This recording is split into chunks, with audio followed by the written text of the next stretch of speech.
तो second world war के बाद जब दुनिया अपने आप को समेटने की कोशिश कर रही थी, एक नया चैप्टर शुरू हुआ। ये एक ऐसा दौर था जिसमें एक तरफ शांति की उम्मीद थी तो दूसरी तरफ एक नए डरावने डर का साया। आज इस एक्सप्लेनर में हम हिस्ट्री के इसी कॉम्प्लिकेटेड टाइम को समझेंगे। देखिए, इतिहास तो जंगों से भरा पड़ा है, लेकिन फर्स्ट और सेकेंड वर्ल्ड वॉर में जो तबाही हुई वैसी पहले कभी नहीं देखी गई थी। यह सिर्फ एक और लड़ाई नहीं थी, बल्कि पूरी इंसानियत के लिए एक ऐसी चेतावनी थी जिसे नज़रअंदाज नहीं किया जा सकता था। इससे पहले जो लीग ऑफ नेशंस बनाई गई थी वो फेल हो चुकी थी।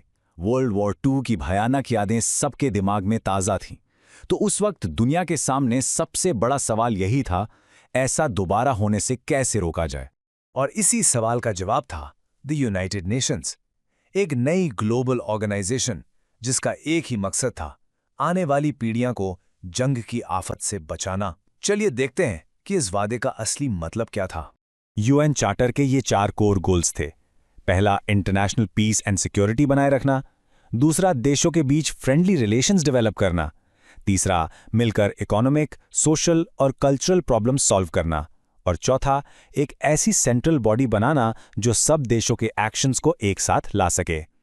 ये एक बेहतर दुनिया का ब्लूप्रिंट था। लेकिन जब दुनिया एक होने की कोशिश कर रही थी, तभी एक नया और शायद ज्यादा खतरनाक कॉन्फ्लिक्ट शुरू हो रहा था। ये एक ऐसी जंग थी जिसमें गर्मी नहीं, ठंडक थी। इसे कहते हैं कोल्ड कॉन्फ्लिक्ट। वर्ल्ड वॉर 2 के बाद ग्लोबल पावर का सेंटर बिल्कुल बदल गया। पुराने यूरोपियन पावर्स जैसे ब्रिटेन और फ्रांस कमजोर पड़ गए थे। उनकी जगह 2 नए सुपर पावर्स उभरकर सामने आए, द यूनाइटेड स्टेट्स और द सोवियत यूनियन।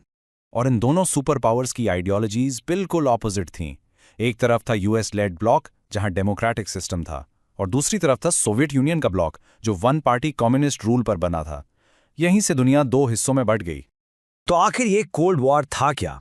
ये एक ऐसी इंटेंस राइवलरी थी जहां यूएस और सोवियत यूनियन ने कभी आमने सामने बैटलफील्ड पर लड़ाई नहीं की, लेकिन उनका टेंशन पूरी दुनिया पर हावी था।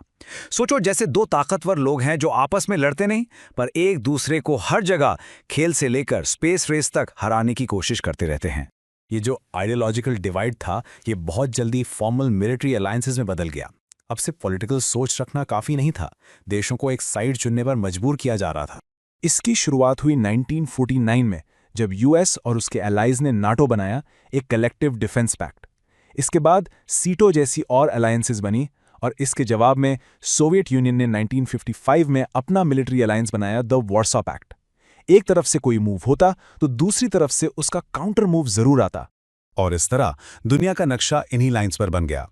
एक तरफ था वेस्टर्न डेमोक्रेटिक ब्लॉक जिसे यूएसए लीड कर रहा था अपनी अलायंसेस जैसे नेटो, सीटो और सेंटो के साथ, और उसके सामने था ईस्टर्न कम्युनिस्ट ब्लॉक जिसका सेंटर था सोवियत यूनियन और उसके वार्सो पैक्ट एलाइज। पूरी दुनिया अब 2 हथियारबंद कैंप्स में बंट चुकी थी। लेकिन इस कोल्ड वॉर का सबसे खतरनाक पहलू था न्यूक्लियर वेपन्स का डर।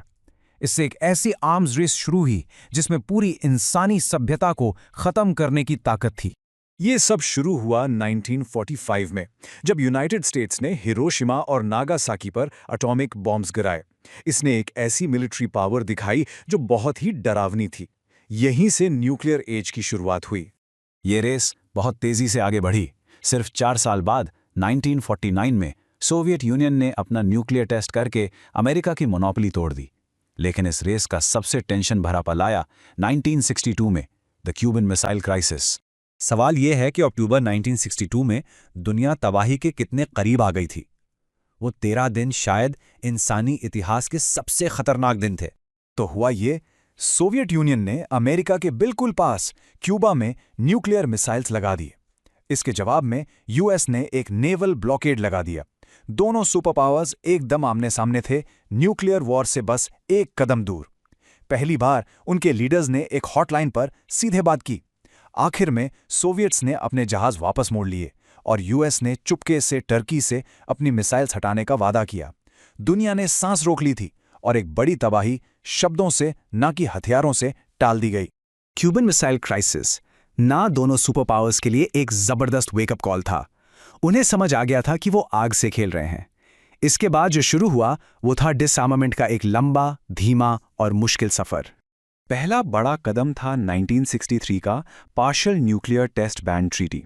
इस एग्रीमेंट में यूएस, सोवियत यूनियन और ब्रिटेन ने एटमॉस्फेयर, स्पेस और पानी के अंदर सभी न्यूक्लियर टेस्ट्स पर बैन लगा दिया। अब टेस्ट सिर्फ अंडरग्राउंड हो सकते थे। ये बहुत बड़ी बात थी क्योंकि इसका मकसद उस रेडियो एक्टिव फॉलआउट को रोकना था जो पूरे प्लैनेट को खराब कर रहा था। लेकिन सब लोग इसके लिए तैयार नहीं थे। फ्रांस और चाइना दोनों ने इस ट्रीटी को साइन करने से मना कर दिया और अपनी बात साबित करने के लिए चाइना ने अगले ही साल 1964 में अपना खुद का न्यूक्लियर टेस्ट कर डाला।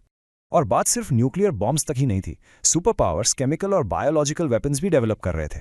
ये भी अजीब, डरावने वेपन्स ऑफ मैस डिस्ट्रक्शन थे जो लाखों लोगों को मार सकते थे। फ्रेंड्स, इस वीडियो को पूरा देखने के लिए आज ही फ्लेक्सी टीचर ऐप सब्सक्राइब करें, जहां आपको मिलेंगे animated videos, digital books, text book solutions, notes, DPP और क्विज। और हाँ, flexi teacher app mobile, TV और कंप्यूटर पर अवेलेबल है। और अगर आपके पास इंटरनेट नहीं है तो तुरंत ऑफलाइन सेट टॉप बॉक्स के लिए संपर्क करें। Flexi teacher, the one you needed.